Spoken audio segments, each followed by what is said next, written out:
Tarifas finalmente chegaram nos Estados Unidos e já estão atingindo a economia americana, mas talvez de uma forma um pouco diferente do que muitos esperam. E no capítulo de hoje eu quero explicar exatamente quais são os efeitos e por que isso é um pouco mais difícil do que a gente imagina. Então vamos começar pela expectativa de que as tarifas são inflacionárias, ou seja, quando você aumenta o preço de um determinado produto que vai ser importado, obviamente que isso é inflacionário para aquele produto. Mas, ao mesmo tempo, a mudança do comportamento do consumidor também ocorre, principalmente quando você tem toda a economia global arrefecendo ao mesmo tempo, inclusive aqui nos Estados Unidos. Então você percebe que ao longo do tempo essa onda inflacionária se torna deflacionária, fazendo com que vários países, como o Japão, por exemplo, tiveram que adaptar os preços dos seus carros ao serem exportados para os Estados Unidos, por exemplo, né, em algumas linhas que são importadas. Então, tudo isso cria várias confusões, criando aqueles dois campos. É inflacionário, não é inflacionário, e é isso que eu quero mostrar aqui no capítulo de hoje. A gente acabou de ter o índice PPI, que é aquele que fala sobre os preços do atacado, digamos assim, na indústria, então de componentes, principalmente quando você trata da produção, né, de manufatura, e ele veio sem alteração nenhuma, ou seja, ele veio abaixo do esperado. Nós estamos agora num movimento de arrefecimento desse volume. E aí você já tem aquela grande discussão em relação ao fato de que não, na verdade isso aqui não afeta tanto assim porque ou não deu tempo ou na verdade as tarifas não influenciam tanto o PPI. Na verdade elas influenciam, mas parcialmente. Então quando você vê aqui o número em si, né, o gráfico, você vê claramente que o PPI que está em azul aqui, que demonstra, fala sobre a demanda final year over year, né, ou seja, de um ano para o outro, ele vem mostrando aqui uma queda e esperava-se que ele fosse crescer um pouco e literalmente ficou zerado, ele não mudou nada em relação à última leitura, o que sugere que nós estejamos num processo deflacionário maior do que se espera. Mas espera aí, a tarifa não afetou isso? É por isso que a gente precisa ver a composição dele, que é bastante interessante, porque o PPI ele envolve dois componentes principais. Ele envolve a manufatura, ou seja, os bens de fato, né?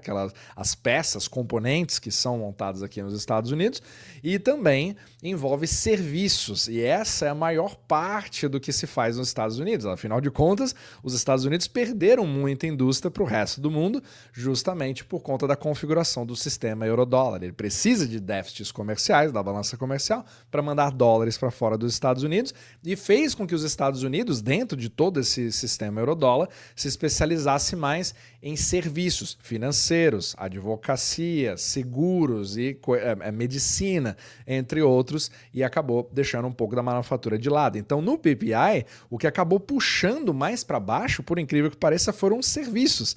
Então, você até teve o componente das tarifas que entraram na parte da manufatura mesmo, de bens de consumo, só que eles não conseguiram compensar tudo isso e acabou ficando ali no 0 a 0, o que é bastante interessante, né? Inclusive eu falo, às vezes a compreensão das tarifas ela é uma coisa muito apaixonada, se você gosta ou não gosta do Trump, isso aí é outro problema, mas se você estiver me assistindo aqui no Substack, você pode olhar nos capítulos anteriores, inclusive que eu já fiz aqui vários sobre tarifas, né? Você pode acompanhar. Se você estiver assistindo pelo YouTube, você pode entrar no link aqui na descrição abaixo, onde você vê também não somente vídeos gratuitos, como artigos e vídeos exclusivos que eu faço aqui para membros. Tudo aqui nos links da descrição. Então, vamos lá. Agora, essa é a parte da produção, ou seja, o PPI é aquele que fala sobre as fábricas em si. Mas e o do consumidor, que é o CPI? Então, ele continua com aquele mesmo problema. O Fed, se você olhar para toda a narrativa do Fed, é de que nós estamos diante de um problema inflacionário que vai ser trazido pelas tarifas, etc. Só que esse problema acaba não chegando. Porque quando você olha o Trueflation, que na minha opinião é muito melhor e muito mais antecedente do que o CPI, para dar informações em tempo real do que está acontecendo com vários produtos e milhões de produtos e serviços ao mesmo tempo, recomendo fortemente que você veja, ele mostra até a alteração diária do nível de inflação. Então dá uma olhada aqui, nós estamos literalmente com 1,82%. E desde o início do ano ele veio caindo. O que, claro, você tem altas e baixas aqui, inclusive contando com que a gente chama de shelter aqui, né, que seria a moradia, que demora mais para se refletir com os contratos de aluguel, etc., que precisam cair. Então, tudo isso vem demonstrando que tá, peraí, cadê, né, essa força tarifária para criar essa inflação generalizada que justifique o Fed continuar pensando da forma que ele está pensando? Então tudo isso só dá forças para que a pressão em cima do Jerome Powell seja cada vez maior. E aí você também vê um assunto bem interessante, né, que o próprio Zero Hedge trouxe em relação ao PPI, voltando aqui, né, para aquele que é da produção que eu falei antes, que ele diz a seguinte coisa: se você dá uma olhada na composição mesmo, no peso, o PPI teria sido negativo se não fosse pelas tarifas, ou seja, teve um efeito inflacionário, só que foi um efeito que foi literalmente engolido pelo problema deflacionário nos próprios serviços, ou seja, você percebe um problema antecedente às tarifas, porque as pessoas acham que tudo começou com as tarifas, mas na verdade não, nós já tivemos um movimento sincronizado ao redor do mundo, não somente aqui nos Estados Unidos, mas na Europa, no Brasil e em vários outros lugares, de desarrefecimento econômico, que é um problema do sistema monetário inteiro, desde 2008, que eu falo bastante nesse podcast. Então, você cria ali uma série de vertentes que está sendo meio que compensado, sendo cada vez mais difícil de você defender essa parte da tarifa ser inflacionária. Agora, tem uma das partes que um dos dados que mais me chocou foi aquele que parece que não apareceu muito na mídia, que talvez não seja muito segundo a narrativa das tarifas, né? Justamente porque é o consenso de que todo mundo é radicalmente contra. Não que eu seja a favor de forma alguma, mas é interessante você ver esse dado aqui. Então, como é que ficou a balança da dívida americana em relação ao orçamento?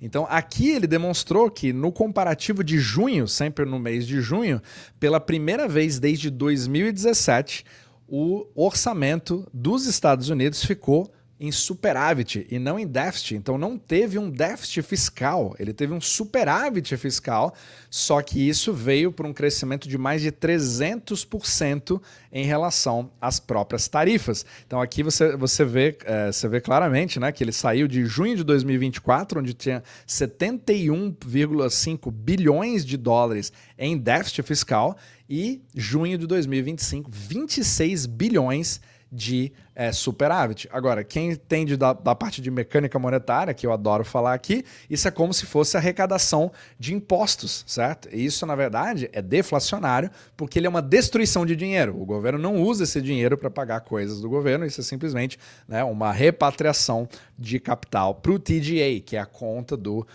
Tesouro, que tira o dinheiro de circulação, e isso cria mais um efeito deflacionário. Então, se você pega os efeitos inflacionários e deflacionários, quando você fala assim, uau, aquela onda gigantesca, que na verdade é o que todo mundo espera para poder falar assim, não, os Estados Unidos têm que sofrer com essas tarifas, porque estão tarifando o mundo inteiro, então nós temos que criar um problema, os americanos que vão pagar o preço e isso vai ser inflacionado. Para você ver como que isso é muito mais complicado do que a gente imagina, e apesar de sim ter um problema nos produtos específicos que estão sujeitos àquelas tarifas, você está simplesmente colocando um obstáculo a mais para o consumo das importações numa economia que já não estava muito boa para querer consumi-los em primeiro lugar, mesmo nos preços antigos. Então você acaba criando mais problemas. Só que a receita, que aumentou drasticamente em relação às tarifas, ainda sugere que, apesar de tudo isso,